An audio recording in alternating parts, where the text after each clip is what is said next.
Welcome to Wizards Institute, the #1 community to learn smart investing and financial independence. Our guest today is Caio Andrade. Caio is a serial entrepreneur who has started and exited a handful of companies, each worth more than 8 figures US dollars. He is a successful investor in multiple asset classes, including technology, real estate, and agriculture. Caio is now leading Brazil's digital transformation as president of SERPRO, a $3 billion US dollar organization with over 10,000 staff members. We will learn what drives Caio's investment philosophy and entrepreneurialism, and we'll also hear his perspective on Brazil and Latin America's investment opportunities and their role in the future of the global economy.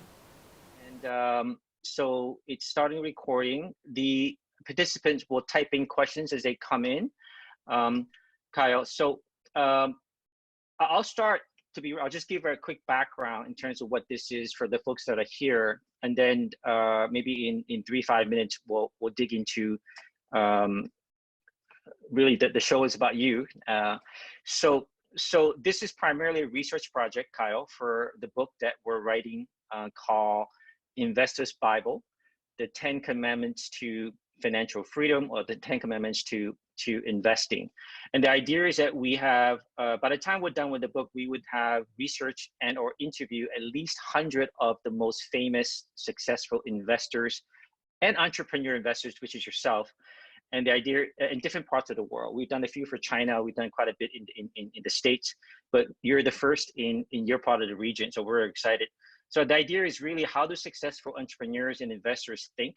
What are the sort of the common themes that are surfacing that we're now calling the 10 Commandments, right? So this interview will be recorded. There'll be a YouTube that will show this. We'll also make this into an audio podcast.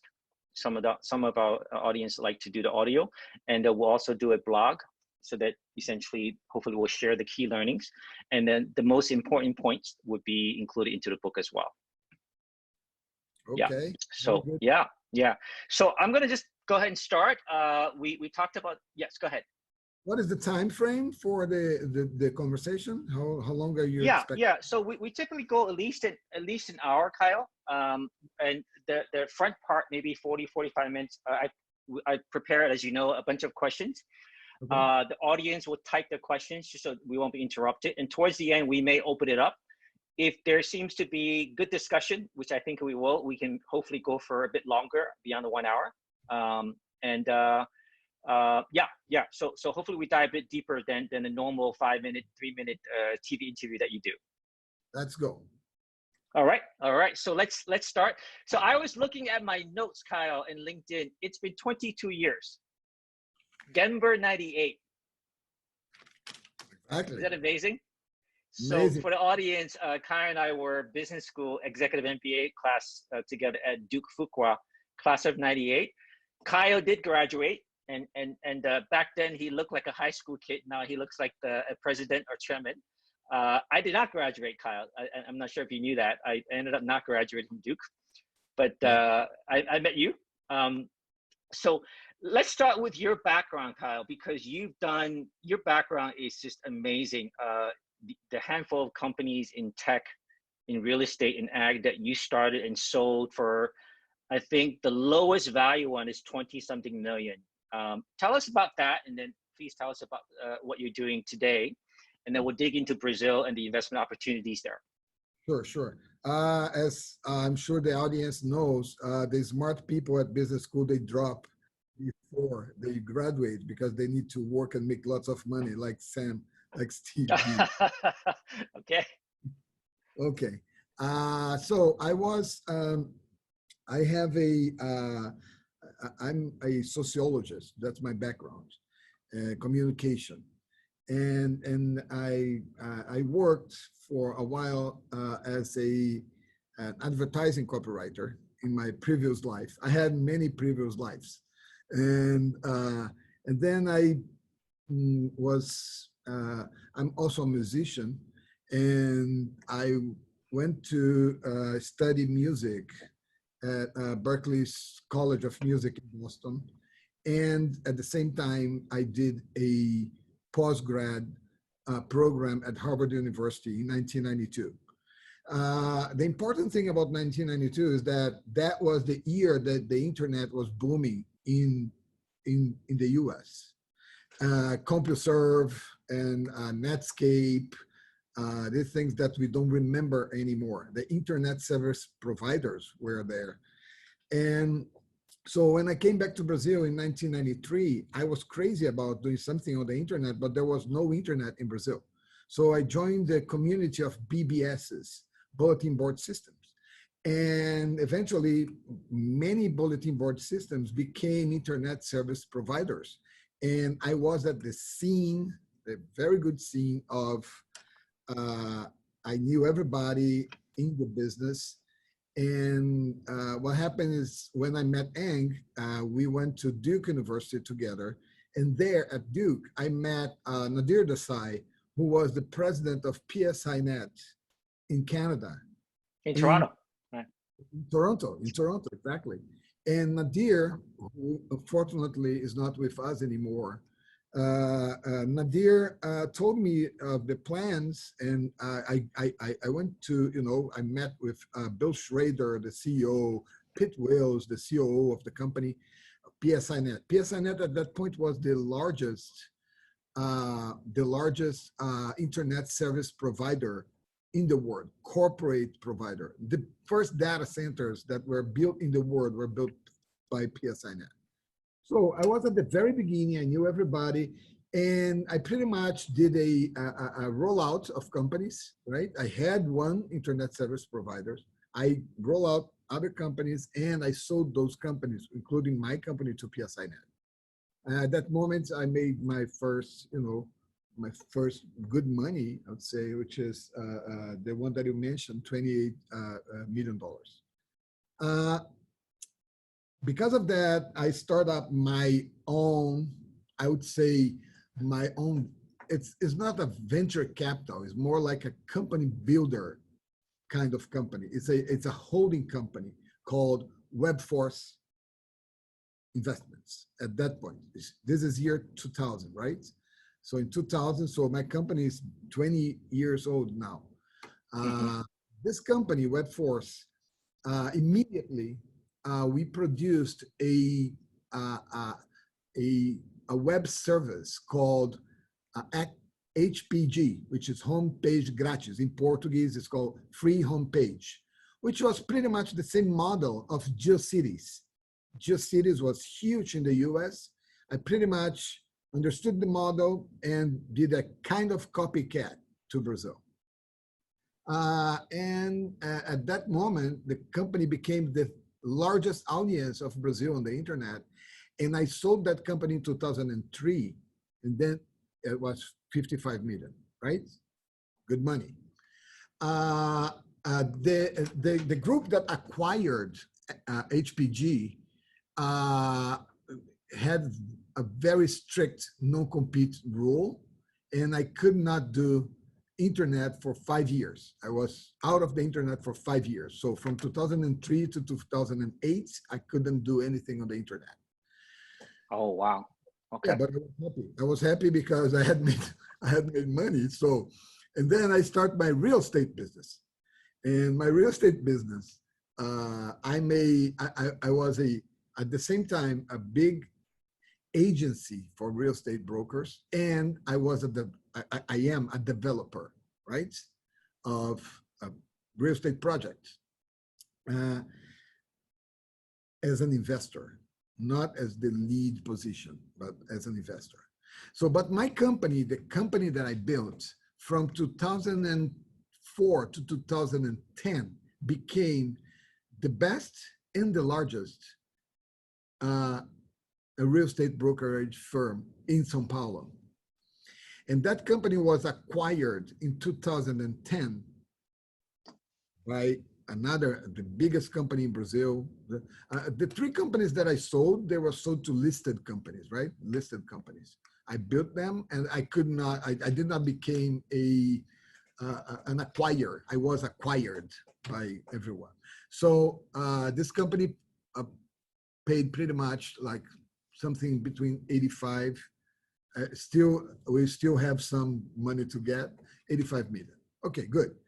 So This is 2010. Now I came back to the internet in 2008, and I built a very similar product to Zillow. I'm sure you in the US, you know Zillow. So very similar to Zillow. That company is still mine, and it's very located, it's very São Paulo. It's a company in São Paulo. In 2014, beginning of 2014, I moved into another business. So now I have digital businesses, I have real estate businesses, and I moved into agriculture. Actually, I acquired a land bank from a company that maybe you know called Bunge, which is one of the largest trading company in the world. Yes. And yeah, and Bunge sold me this portfolio of 44 farms. So I'm the happy owner of 52,000 hectares of farms in Brazil. Some of them developed. So I'm not a producer myself. I'm not a farmer, but I have the land and I lease the land, right? And some of the farms are still not developed. So we go through the process of licensing and maybe getting the license to move into that area. In 2016, I start up another 3 businesses, digital businesses that I have. One is a credit originated company for real estate. If people want to buy an apartment, for example, I find them good finance for them. Sometimes I use my own money in a fund to structure and to, to canalize the money for people who want to buy, pretty much like home equity, right? Yep. I have another business, which is, I'm not sure if you know, do you know Redfin? Redfin? Yes. Pretty much like Redfin, which is doing very well. We have 3,800 brokers in the system, and it's going like this. It's very interesting. Unfortunately, COVID is a bad thing, but I have to tell you that COVID is helping me with that business because people are, it's unfortunately. And then I have another one, which is called Terra Logs. Very interesting. Terra Logs is a credit company for farmers. Terra Logs, it's similar to what Farmer Business Network does, right? So those are the companies that I have now. And in November 2018, I was in New York. I was talking to partners to raise money because I don't have enough money to finance farmers. Farmers are, very capital intensive. So I don't have enough money. So I was talking to, investors to convince them to give me money so I could lend money to the farmers in Brazil. I received a telephone call from Paulo Guedes. Paulo Guedes, he was in the, just to tell you, I've never been involved in politics in my entire life. I've never been to Brasilia. Brasilia is the capital of Brazil. I've never been to Brasilia before. And Paulo Guedes called me and he says, Caio, we are here and people are talking to me about the digital transformation of, he's the minister of the economy in Brazil.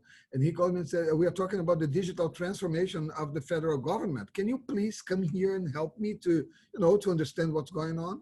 I said, of course, Paulo, I will. And so I came to Brasilia and I spent like 2 days there learning about what was going on in the digital transformation and all the programs that the Brazilian government had. And at the end of the 2 days, I said, listen, this is my list of recommendations. I recommend you to do this and this and this and this and that. And he said, okay, I accept all your recommendations and you're hired. You have to come and work for me in the government. So I was at the same time very shocked, but at the same time very happy to serve my country.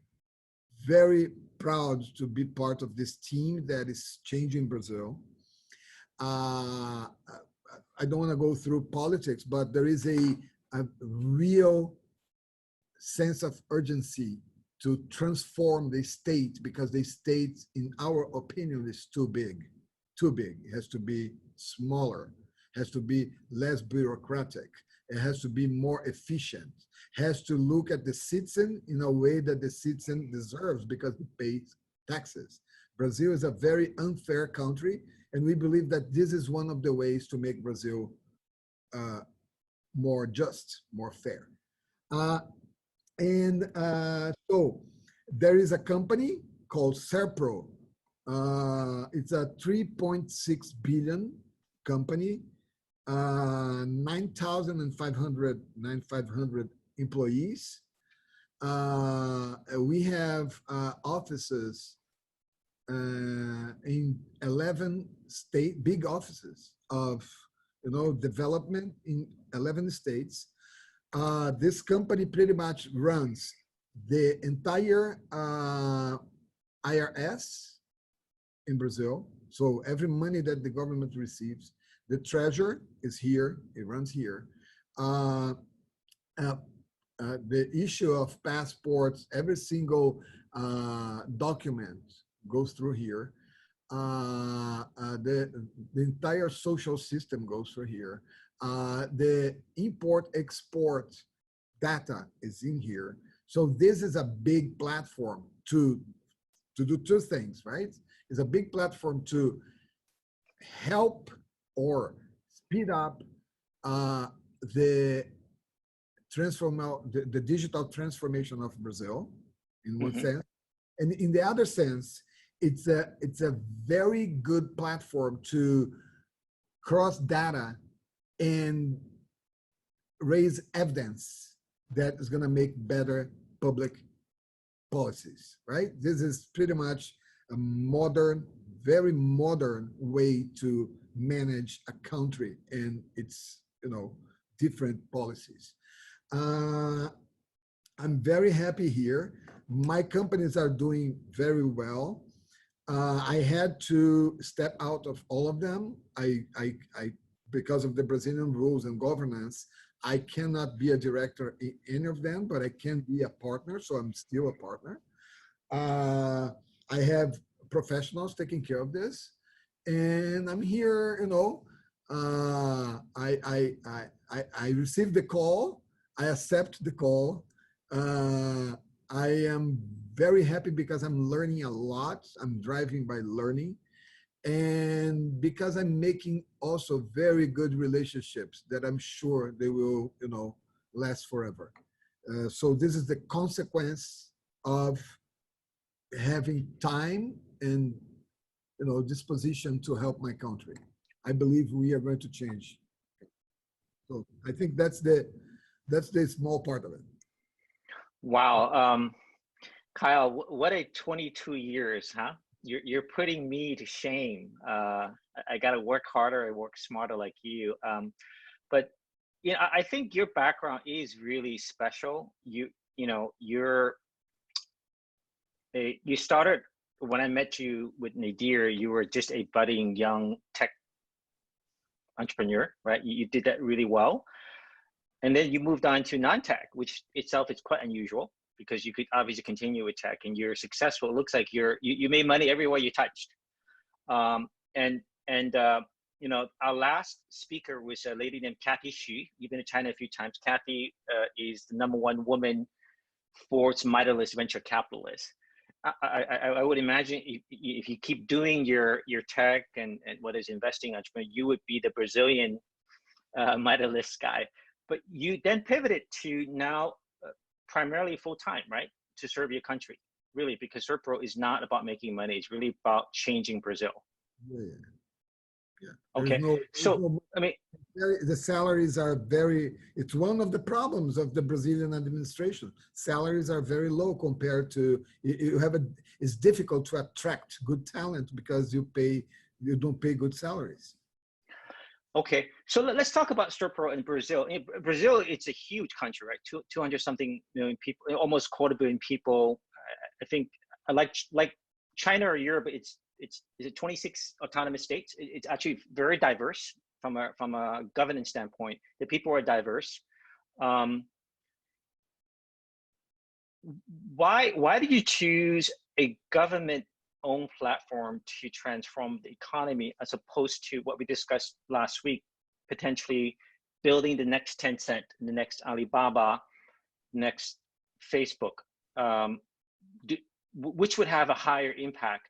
And did you review that cost benefit? Yeah, I think to have those kind of platforms, like let's say Google, Facebook, Tencent, you know, WeChat, all of them. Mm-hmm. To have those kind of platforms, you really need a mix of, I believe, three things. You need to have good entrepreneurs, usually linked to some kind of university research center, right? Yes. Yes. You need the investors who would take, risks, a venture capital kind of risk, and you need, besides the talents of entrepreneurs, you need to have a good base of employees, of people who are, skilled to work with technology and make things happen. I don't think we have all of those things in Brazil. That's why Brazil is a little late. I think we don't have any platform that we show to the world, and the world pretty much is using our platform. No, we don't have that. I see. Okay. So we don't have our WeChat because we use WhatsApp. And so why are we going to, someone will develop? By the time that we finish developing a Brazilian WhatsApp, probably WhatsApp is doing something completely different in the future, because you don't have that kind of energy. You don't have that kind of, ecosystem. By saying that, there are very creative, very interesting products here. I believe in AgTechs, you're going to have a surprise with very nice things, because Brazil is a very potent, very strong agricultural country. So to be honest, and at the same time, we have had, since I started in 2020, in my life, I have been through 6 different currencies.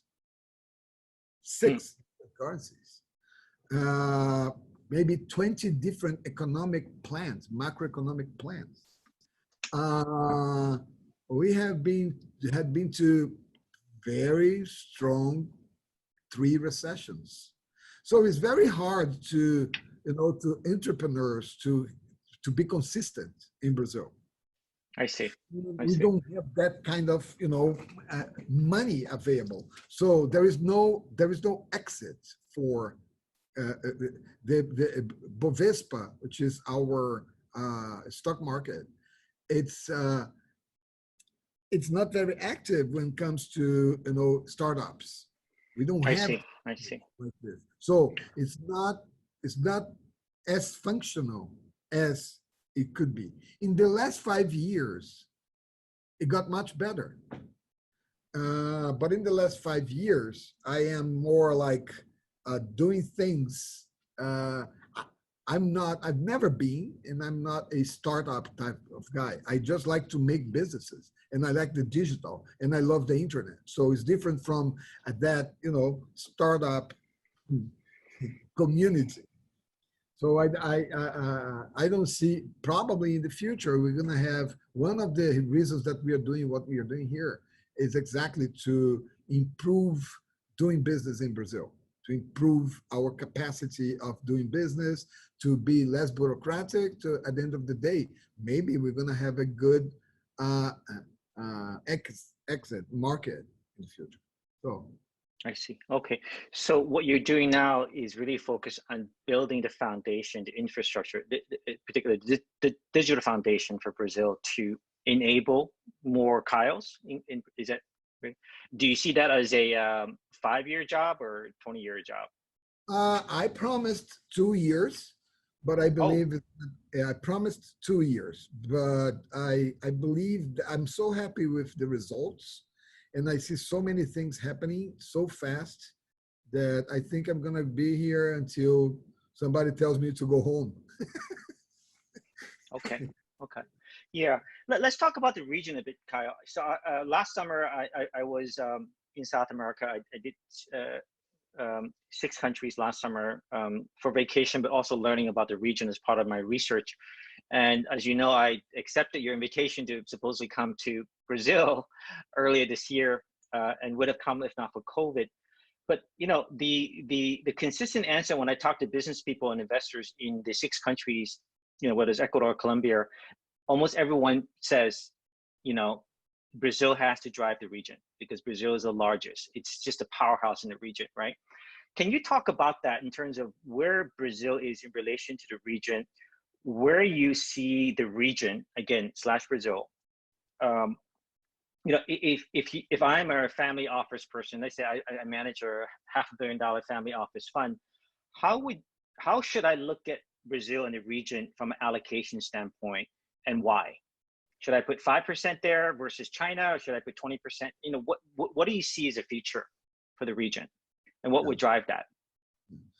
Well, first, Latin America had been struggling with, you know, this crisis more than anyone else in the world, I believe, besides Africa, that has another structural problems. It's amazing what Asia, Southwest Asia did in the last, you know, 25, 30 years. Amazing. What I see is we need to be more and more, which we're trying to do, friendly to attract capital. I believe there are some barriers.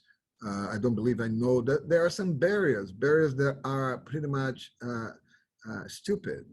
A country like Chile, which is a lot smaller than Brazil, has better governance, so attracts more investments, percentual speaking, right? Through the population compared to Brazil. We need more, the legal system has to get faster, and we need to be more stable, less government. Companies that had been, you know, committed to Brazil and to Latin America in general, if they learn how to do business here, they make lots of money. The thing is that there is a curve, a learning curve that is, I believe, it's bigger than in other places, because if you're from the US, doing business in Canada is very similar. If you are in the US, doing business in Europe, is in countries like France or maybe countries like England, it's more similar. But when you come to Brazil, it's a lot different. So you need local people, maybe like you need if you go to do business in China. You cannot get into the market in China by yourself. You need a local partner, someone who understands the market, someone who knows how to transit, knows how to transit between private and government. You need that. Governments are very important in these countries. So depending of the, you know, the risk assessment of the manager of those funds, of course, depends of the, I would say that there are 4 sectors that I would I would recommend. I think there are 4 sectors that are going to lead this new time for Brazil, new time for Latin America, and probably even with the region risks, deliver very good results. That's what I believe. You just have to be calm, right? You cannot get in and get out. Sometimes you get in, oh, floats in exchange rate. So stay there, wait a little bit, it will come back. So you cannot think short term, or you can think only very short term, but that's like a operator, a day trade, can come buy something that he knows or he understands and then get out. This is different from what I'm talking. I'm talking about the 4 sectors that I believe are going to be excellent for investment. The first is private credit. Credit will explode in Brazil, private credit. The second is the entire digital transformation of the society, because Brazilians are very, very friends with technology, love technology. Brazil has a penetration of 85% of the population has cell phones. It's really big. So digital, it's very promising. And then you have infrastructure. The new regulations for infrastructure in Brazil will allow capital to get in and get out easier. And the projects are going to be as a PPP, right? It's public and private sectors together doing something, exploring some kind of technology, some kind of infrastructure. For example, roads, for example, railroads. This is happening right now. Brazil has a very strong program. If you want to know about it, I can send to you. It's open information, it's government information. It's called PPI, which is the PPI, which is the public private investments, right? Okay. So concessions that, for example, ports. There are like 25 ports to be built in Brazil in the last 5 years, the next 5 years. And then the last but not the least, which I believe it is the place to be, is the agriculture, ag businesses in Brazil. For you to have an idea, the price of just to give you one aspect, right? Today, the soy that Brazil produces, of course, has the same value of the soy that is produced anywhere else in the world, because there is Chicago who trade the commodities, right? So there's a price for soybeans, right? There. So if you want to produce in Brazil, it will cost a little bit more because you have the freight from Brazil to whatever, okay? There is a cost. But at the same time, the price of the land in Brazil, you still buy a excellent soil hectare for $1,000 per hectare. That does not exist anymore. In the US, the average is $12,000.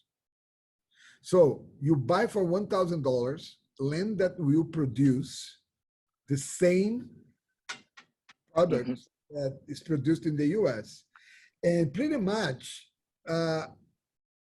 this could not be $1,000.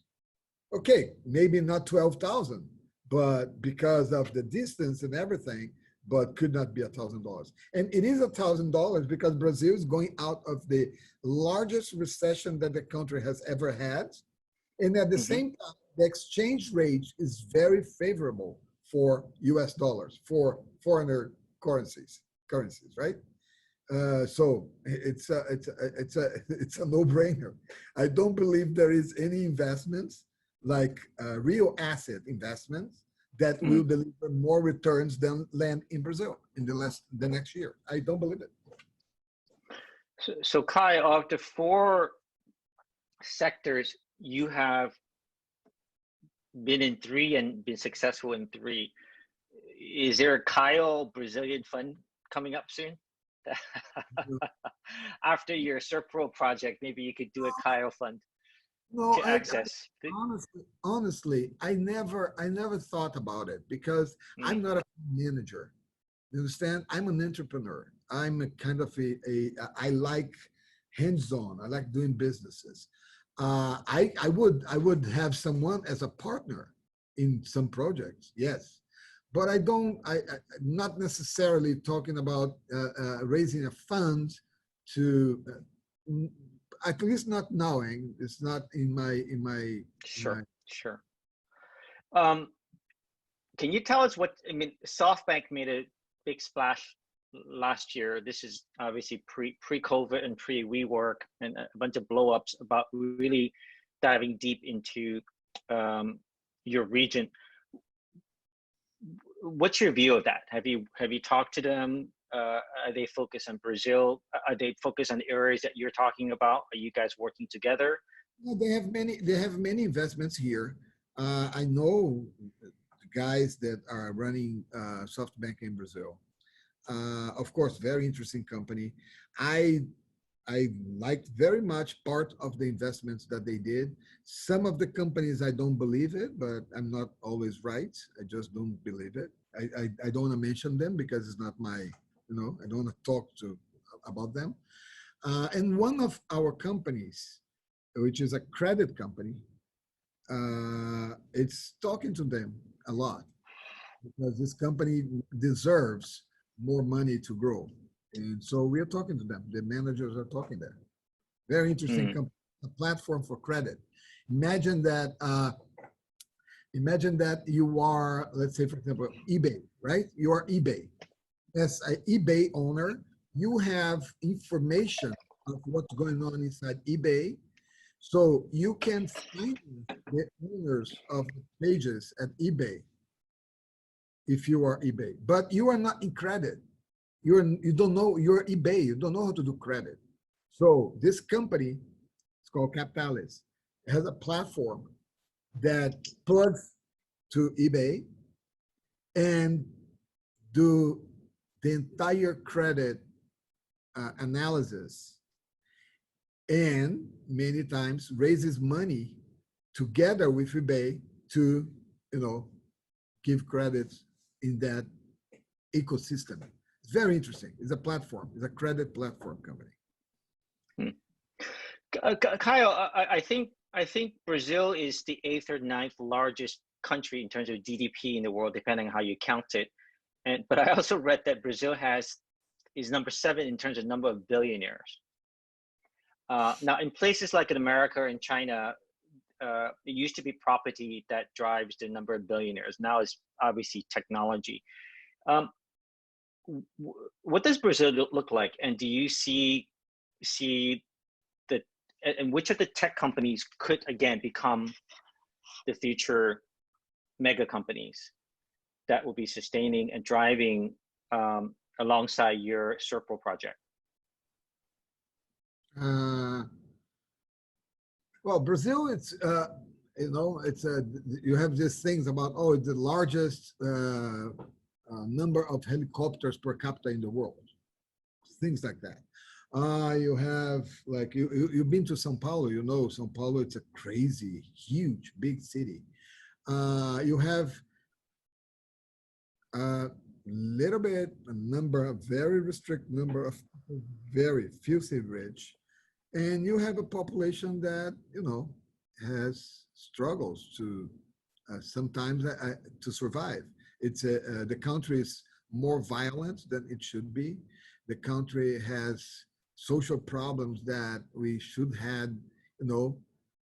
have passed those problems many years ago if we knew how to get together and do things together.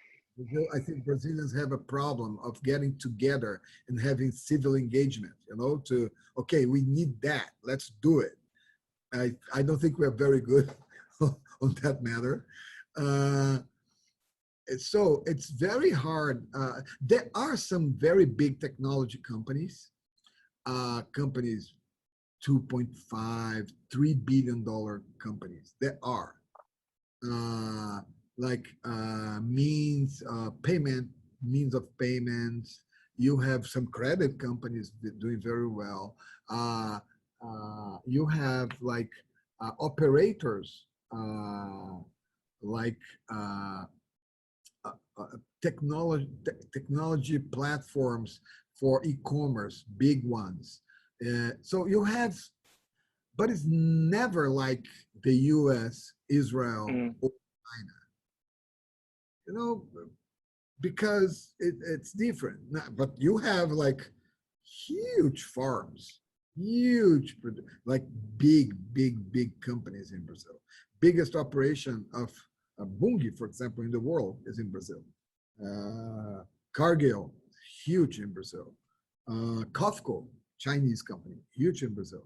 Brazil has 4 very big and very profitable banks. The financial system is very sophisticated. We don't have all the instruments that that you have in the US or that you have in Canada, but it's getting there. It's getting there. The central bank is doing a great job in terms of deregulating the market. It's getting much better. Lots of fintechs, born every day. So I see that in the future, we can see it, but I don't see the environment being friendly to technology, pure technology companies like you're mentioning. So I would expect billionaires to come from other places than technology in Brazil. I would expect billionaires to come from other sectors. Gotcha. Okay. Maybe we'll step away from Brazil for a few minutes and really talk about investing, Caio. And what for our book, we think everyone's an investor. Currently, interviewing you, learning from you, I'm investing my time. I'm investing in my future by learning from you, and so are the audience and people that buy the book. And so this is not a Brazil question; it's more of a Caio investment question, right?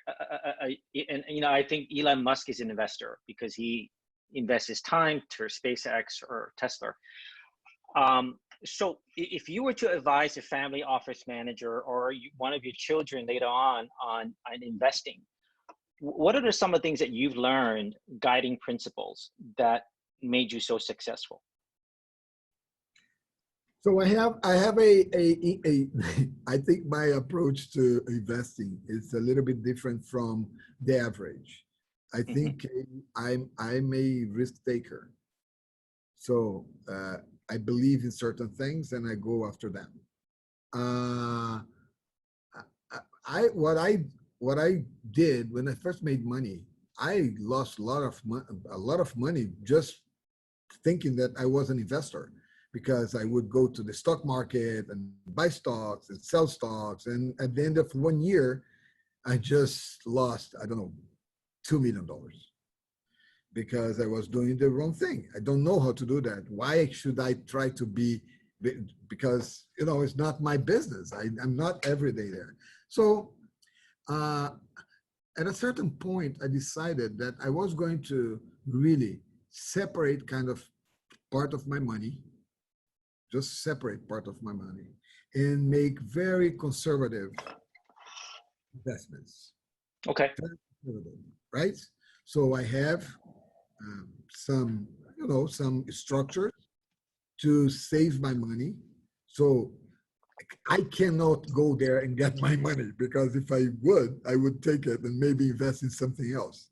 So I protect my money in that sense.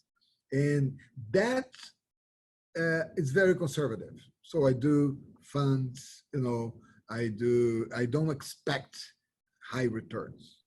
The other part of the money that I have, which is the money that I live and the money that I invest, I pretty much consider that I don't have that money.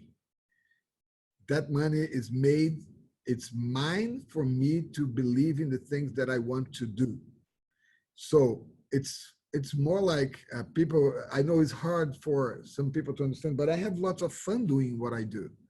Building companies, learning people, learning about people, learning about, a new business, going to the farms. I spent 2 years visiting all the farms that I had, which is beautiful, all over Brazil, beautiful places, getting to know beautiful people. So I kind of like to think that I use the money to make my life more rich and not to get richer. I would be very upset if I lose my money, of course, but I try not to do any more investments as I did in the past because I've learned lots of things doing it. So I don't believe in PowerPoints. I don't believe in business plan. I don't believe in blue oceans. I believe in people. Every time that I had a good person in front of a bad business, the business became good. Every time that I had a bad person in front of a great business, the business went down the tubes. So I believe that I have to find the right person, or the person has to become the right person to do some business and to work. And that's what I call a real entrepreneur, someone who really wants to learn about that thing. He can't, it's something that comes from inside, he wants to change that sector. He wants to change that market. He wants to be someone who knows more than anyone else about agricultural credit. So he goes there, and that the type of business that I like to invest in, So what I'm trying to say is that I cannot, from a investor standpoint, I don't think I am I don't follow the rules. I'm very conservative with part of the money, and I'm very aggressive with the other part of the money. So it's a no, that makes sense. I think that makes a lot of sense. And again, it echoes a lot of what the super successful investors also say.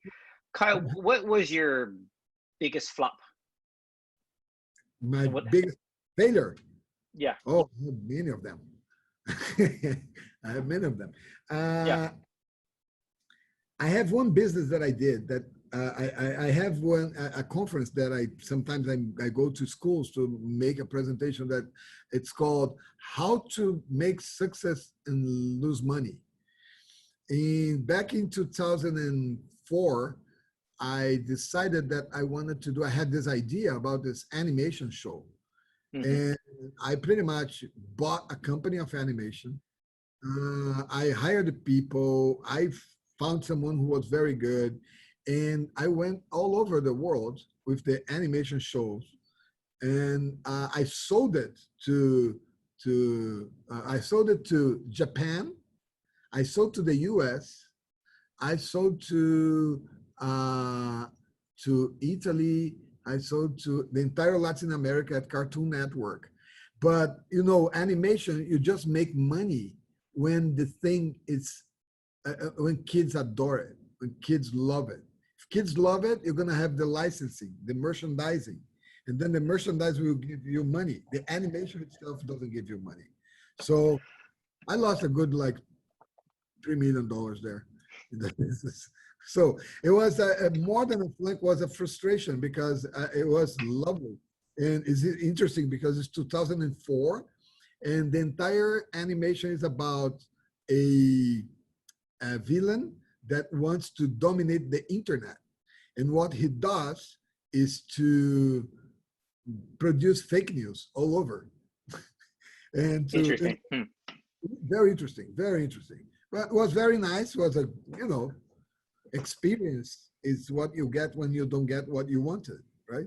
So I wanted to make money and to make, to be successful. And the failure was pretty much my fault because I decided to do things in a way that I should not. Instead of going for, to protect my downside, I went to the, I went the entire upside. So in that way, I lost money. Okay. So for the one, I have others, but that's a very Yeah. iconic.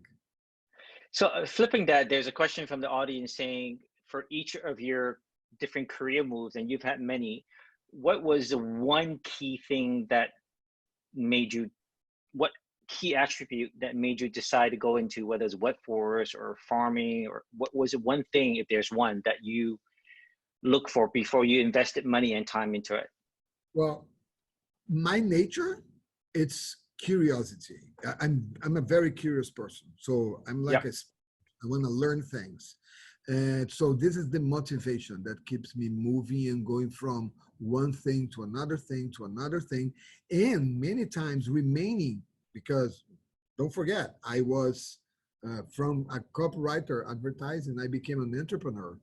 And as an entrepreneur, I'm digital, and then I became real estate. I still digital, I still real estate, and now I'm farming. You know, so it's I don't do things just to go from one thing to another thing. It's not my thing. Is to I don't know, maybe the accumulation of intellectual capital. Maybe this is one thing that drives me.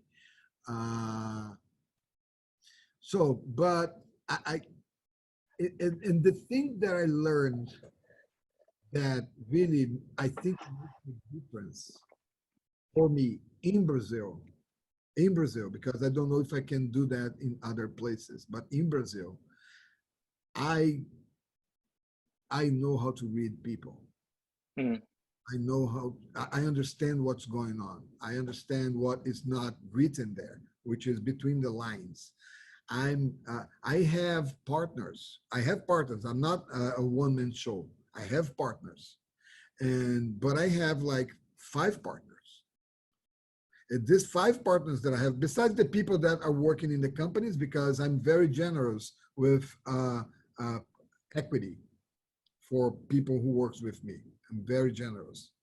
But my partners, they have been my partners for 25 years. So it's very, very rare to have people in Brazil, in this environment, having the same partners for 25 years. Very difficult. Yes. Very Yes. difficult. Anywhere. Yes. Anyway, so maybe because we are very upfront about the things that we want. We are very good friends. We like each other. We talk a lot. We talk a lot together. Now I'm a little bit far because I'm here in Brasilia and working for the government. So I don't talk to them every day as I used to do. At this point, every one of us, we have different businesses, but we're still partners. And every time that I have some opportunity, I call my partner and say, listen, you wanna come in? No. Okay, don't come. It's like a comfort. Gotcha. I would say that reading people is very important. Reading, understanding people, understanding. Caio, you have built a lot of wealth.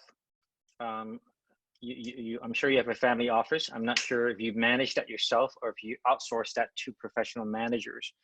The world is a little crazy right now, right? You turn on the TV, you listen to Dalio, listen to Buffett, listen to anyone, and there's just a lot of shit going on that's scary. Again, this is not a Brazil question. For your family office portion, investing for your children and your grandchildren, how are you allocating that capital?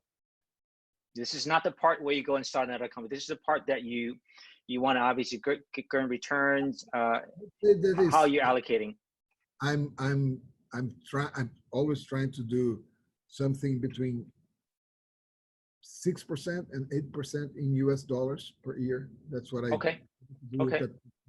Not more than that, because I don't want to take too much risks, because I consider that in my entire portfolio, I take too many risks here. Understood. So that's pretty much my goal.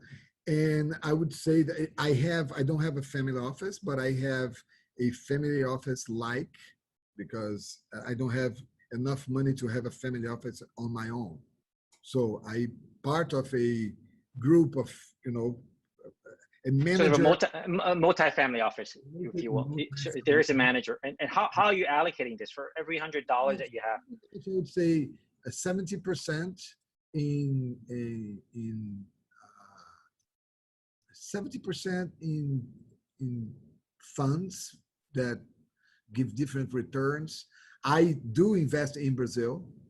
I do invest in the banks in Brazil. I do invest in some companies in Latin America because they gave higher return and I know them.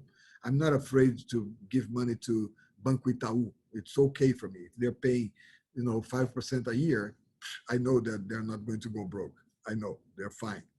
And the rest is pretty much 30%, 35% goes through all over equity. For example, that's still a lot. Do you want me to name one company?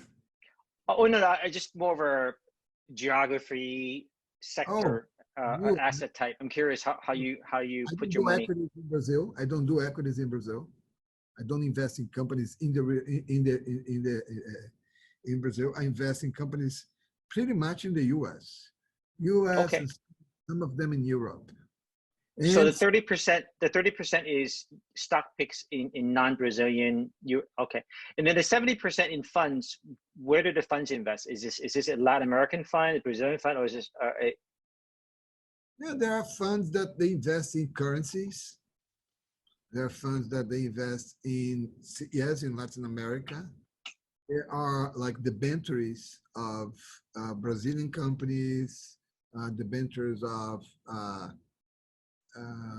Argentinian companies. Okay. Companies that I know that who they are. I don't invest in China because I don't know enough. Sure. Yeah, go ahead. And has this portfolio been consistent, or is it more conservative because of what you're seeing is happening in the world? No, it's consistent. It's the way I asked my manager to do it. I always Gotcha. Okay. Is your view, and you have a good view given your position, is your view that this quantitative easing happening in most parts of the world, I'm sure in Brazil as well, what's your view about the global economy? And obviously the Brazilian, are you scared? Do you think this is a V-shape? I'm just curious how you see it. I believe there is a new business on the block, right? Because this is not going to stop like this. It's too much money, too much change, too much new things. And, humanity will always explore. It doesn't matter what. Capital will always explore what is happening now, right? It's so, I don't need to tell you, but the digital is going to explode. Look at Zoom. We are using, think about it. 3 months ago, Zoom. I knew it, but I don't know if everybody here knew. I knew by chance. Well, very hard to imagine what's going to happen. I think there is this technology of tracing, tracking people's behavior because of the COVID or the other, because I'm sure there will be one other in, I don't know, 2 years, 3 years. It's great business. People will keep, I believe it, that people, it's the way it is. I think certain industries, as you all know, will be like destroyed forever. Very hard to come back the way it was before. I mean, forever is too long, but, and I believe that, there is something going on in the world, which is this international, like populism of the right wing. And at the same time, you have China for the first time, coming to the markets and telling to other countries, listen, why don't you look at my system? Maybe, maybe democracy is not the right system. Maybe there is another system. So I see lots of turbulences coming in the future. I don't see like we are calming down And well, allocation of capital, you know how the word is liquid, lots of money there. I believe there is something going on, which is capitalism and democracies are the best system besides all others, right? Like Churchill used to say. But at the same time, capitalism did not solve the problem of poverty. Lots of poor people in the world. So how now we have this, you know, this pandemic, and I believe that governments all over the world have proved that they are not able to deal with that kind of things.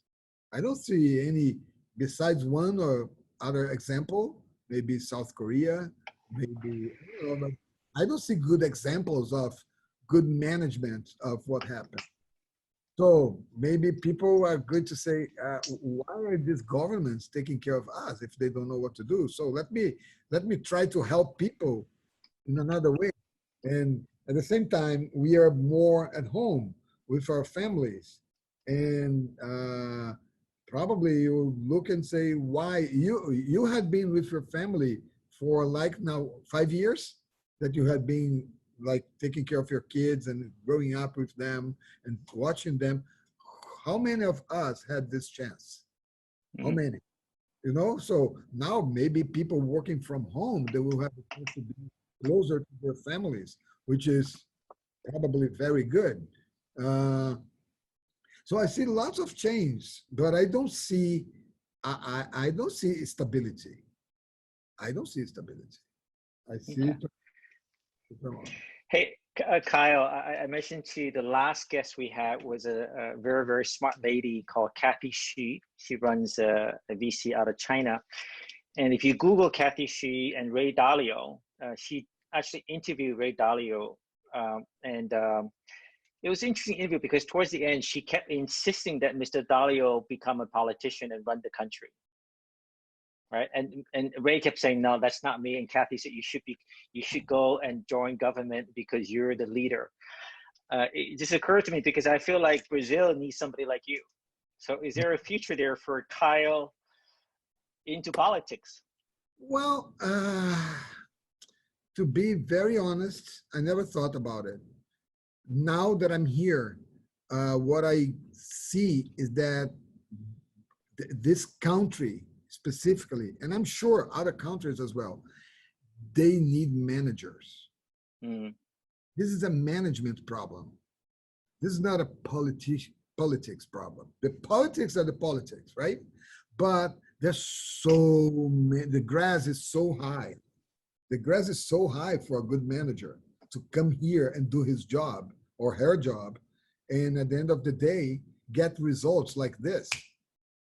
But like this, just with best practices. I'm not a genius. It's just best practices. If you had study, if you know what you're doing, if you are diligent, if you want to do it, well, I think managers can really make a difference in government. I really would like to see like more mixed of government and, you know, managers. I think the U.S. have had always some of this. The U.S. always have some, you know, good people from the private sector going for a certain period to service for the country. I really believe this is good. Very good. Okay. Kyle, I see you're still in the office. It's getting late for you. This has been a tremendous learning. I think, you know, a few things that I picked up. You know, Brazil is probably closer to China than America because it's so diverse, it's so big. It's got a number of different states. I learned that your 4 favorite sectors to invest in if one were to go into Brazil. And I learned that probably the next time we have a call, you would have announced your presidency candidacy or something to that effect. Because it sounds like your country needs you. Okay. I will go to you for fundraising. No, I think you're do just fine by yourself. But yeah, yeah. Thank you so much. Thank you so much, Kyle. Well, I hope, once this COVID subsides, I would love to take up your offer again please, to visit your country. please. And I see a lot of people just thanking you for the very inspirational talk. Yeah, I would like just to say one last Mhm. word about Brazil. Please do not believe in everything that is written about Brazil in the international press.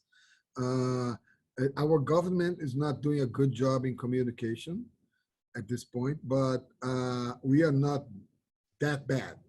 We are. It's fine. We're gonna be fine. The Amazon, Brazil has a very strong commitment with the Amazon. We do not want to destroy the Amazon. We do not want to let the Amazon be destroyed. So our forest rules are very strict, and we are being very diligent in doing what we are supposed to do. Unfortunately, the subject is it's very important for everybody, because everybody feels, and I think it's true, that the Amazon, it's Brazilian takes care of the Amazon, but the Amazon belongs to everybody in the world. But honestly, I'm telling you, I know what's going on. I'm here together with the officials that they take care of this. And we are doing something very good regarding mapping, taking pictures, and in the probably next month and years, we're going to be able to show that different from what is said about Brazil, we are a good example of, developing the farming business and at the same time saving the forest. I want to say that because my family who lives outside of Brazil, they call me and say, "Oh, what's going on?" And I say, "Listen, just please trust No, that no. it's not that bad." No, thank you for that, Kyle. And I personally know less about Brazil than you know about China. And so in this age of TikTok, Facebook, and Twitter, we want to do long form. So this means hour-long, 2-hour interviews or podcasts, because it's conversations like this where we actually surface the truth and find out that there are people like you in Brazil, and it's not just what you see in the news, in the short news. So thank you, Thank you and very much. as soon as COVID is good, we will see you in Brazil. Okay, Kyle? Hi right. to the audience. Very nice to meet you, talk to you, and hopefully when you come to Brazil, you can have my contact with Ang and give me a ring. Okay. Thank you very much. All right. So thank you, Bye. Kyle. Have a good night. Have a good night. Thank you, everyone. Thank you for joining us. Please visit Wizards Institute to access the blog summary of today's session, to learn more about other speakers, and to network with other investment wizards.